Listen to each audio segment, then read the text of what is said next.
So I folded the towel out, and if you have tie-down straps, these definitely work the best. But if you have some rope, it'll work just fine.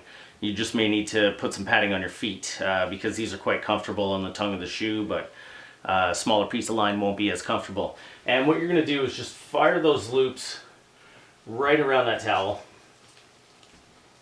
And just make sure they're nice and flat. And again, I start with the 30-inch loops, even though these are adjustable, because they're just a lot easier to work with than a big, huge loop. And then you can just clean up the tails as you're working with that.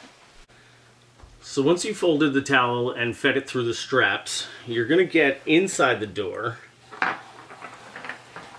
set the towel up on an angle so that you can close the door with the straps nice and flat, and feed them underneath as the edge of the door passes by.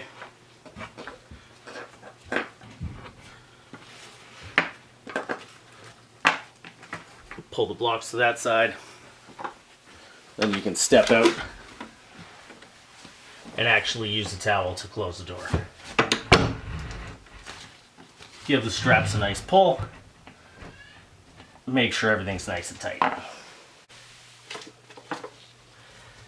Pull the straps tight. Make sure they're nice and strong. Set up your hiking bench so it's at the appropriate distance for your boat, as well as the straps. And you should be off to the races.